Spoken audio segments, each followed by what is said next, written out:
Hey guys, if you like my videos, I would love if you click the subscribe button and the notification bell so you get notifications from all my new videos. Hey guys, how's it going? I'm back with another tutorial today, and this time I'm going to show you 5 ways you can get a huge sounding drop. I'm going to use my track Conspiracy, which was released last week. You can check out the full track on YouTube or SoundCloud, and it's free download, so go and grab that. It's a bit of a progressive house banger.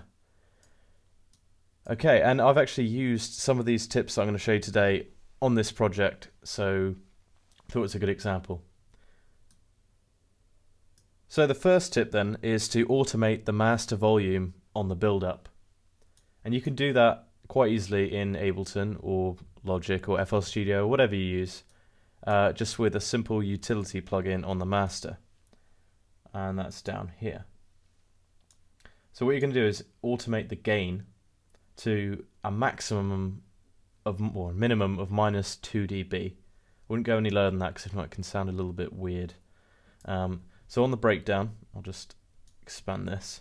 What I've done is from the breakdown, it's at 0, or actually I think it's before the breakdown it's off, and then I switch the utility plugin on at this point, and it's creeping its way down to -1 by the time it gets to the build, which is like 16 bars, and then the build, it goes down by another 0.6 dB on the master, and you want that utilities plugin to pretty much go right at the end of your track. You can just ignore this EQ8 because I just like to see how my track looks like on the frequency spectrum. But it's important that it needs to be right at the end, so that way it is automating the master volume and not just before like your master chain or whatever. Even though in this track I've like mastered it outside of this. I've bounced then mastered. But anyway, that's irrelevant right now. So what you want to do is automate this volume. And you do it in a really subtle way that by the time it gets to the point where it's about to drop, it's at minus 1.64 dB in this case. And because it's been over like a minute, about 45 seconds, it's gone from 0 to minus 1.64 dB. The listener probably hasn't noticed it. So when it's building up, and it's at -6, at minus 1.6, and then as soon as it drops, the utility plugin gets switched off, and that means that it's just an extra like 1.6 dB of gain just instantly like that as soon as the kick drum comes in for the drop. So you can see that automation here. I'll play it for you and you'll see you won't notice it. So I'll play it from here. So it's automating down. Hopefully you never notice.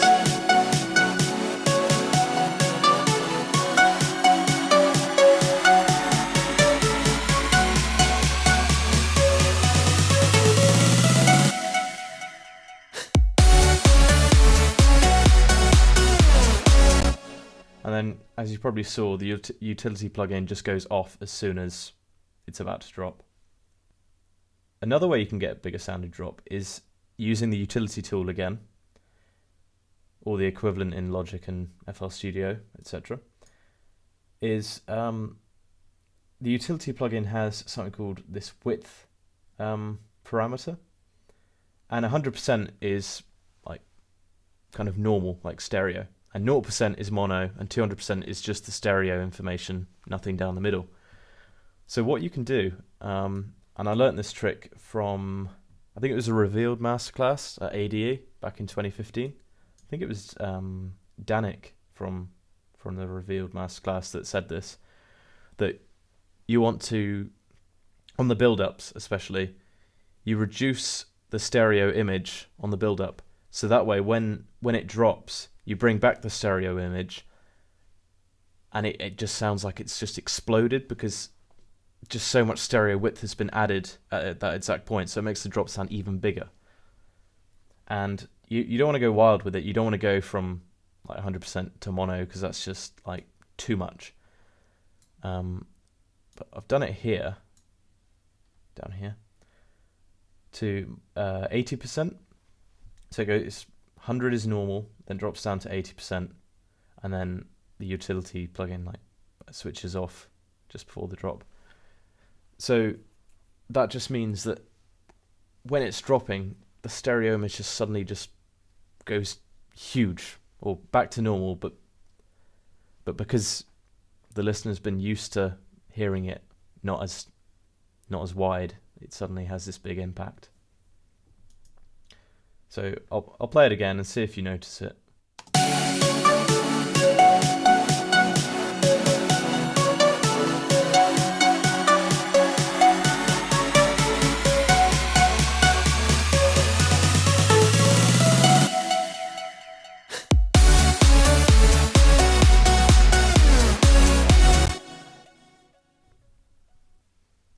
Another trick you can do, which isn't relating to the build-up this time, is by adding a white noise side-chained sample, or adding some white noise, then side-chaining it, or using a crowd sound effect. Now, I wouldn't recommend doing this on the first part of the first drop because it's a way of adding some extra energy. And I believe I've done it on here. I can scroll down. It's this white noise sample right here. I got this from the Hyperbits sample pack, and what it is if I just play it for you.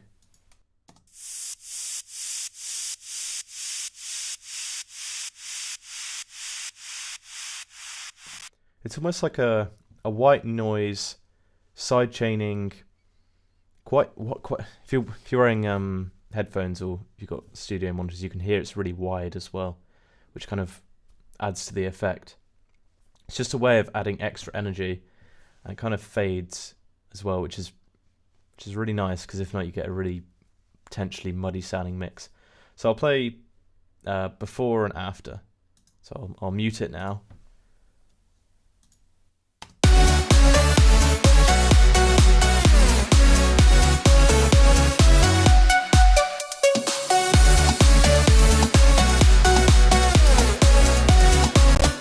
Okay, and I'll play it with now.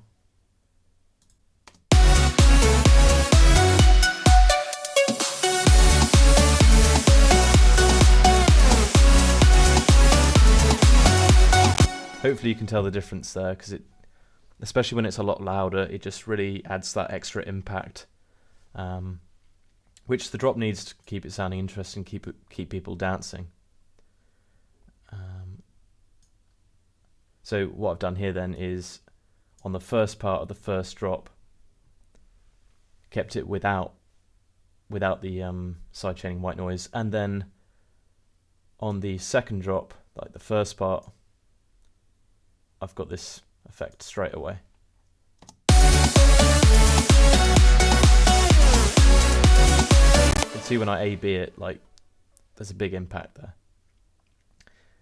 And actually, on this subject, there's another way you can do it, and I actually picked up this little trick by watching a Martin Garrix's tutorial, I think it was. And he used this exact sample. Yeah, I think it was on Splice. So it was on Forbidden Voices on one of the drops, whether it was first or second drop. He had this noise, side chaining, and it says machine effects, but it's more like a crowd. Like, have a listen.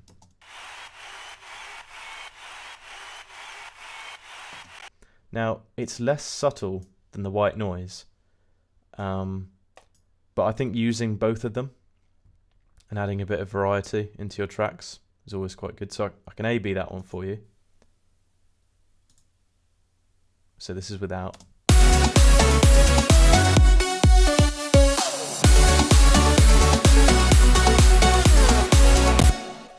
It is a lot more subtle, so here we go with.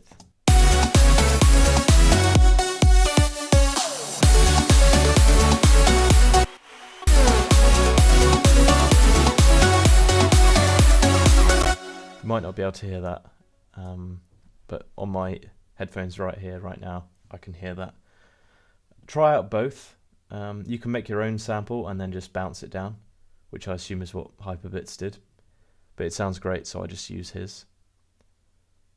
And this sample is from the Vengeance Dirty Electro 3. So go and grab that, or or just sample this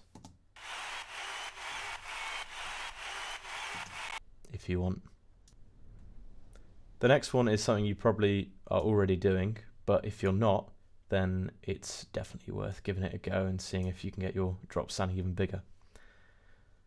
So that is having a little gap between the build up and the drop, which I've got like 1 bar. So if I play from here and I unsolo that, so it happens here.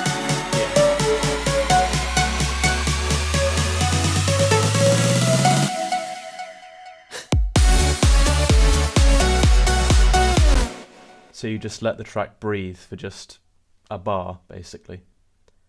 You can just let it completely tail out.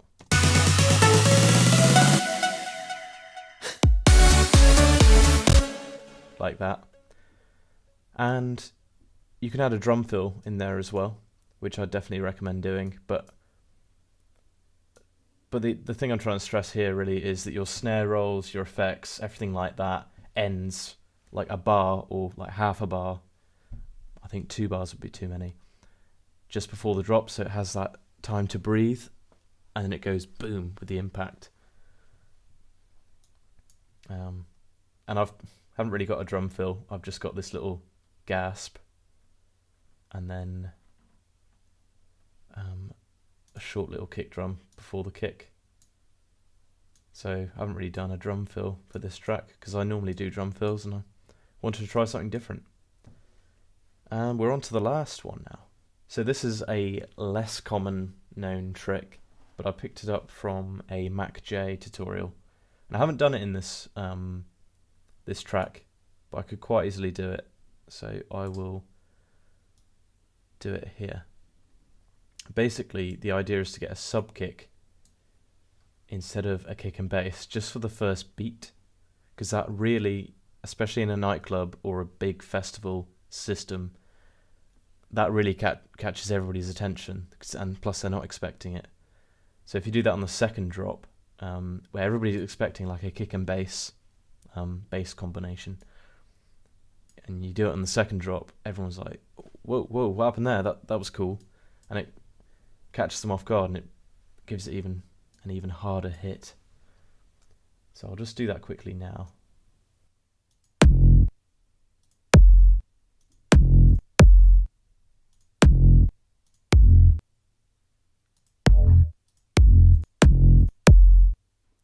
So once you've selected your kick, make sure it's in tune with the other kick so it doesn't sound wrong. And you might, if you've got the time, which I don't for this tutorial, you can use the same top click from your other kick and just add like that sub of the sub kick underneath. And then what you've got to make sure is, because obviously you don't want bass on top of your sub kick, is just to do this. Delete the bass line. So if we just quickly see what that sounds like.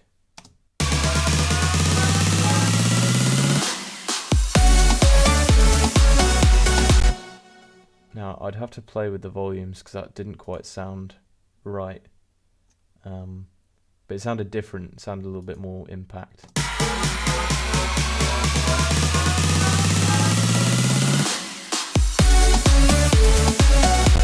Yeah, you'd have to play around with it. I don't have time for this right now, but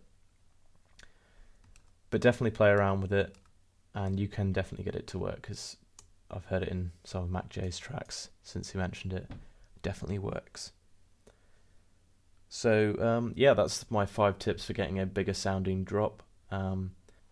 If you've got more tips on how to get a bigger sounding drop, then comment below or give me a like, share with your producer friends.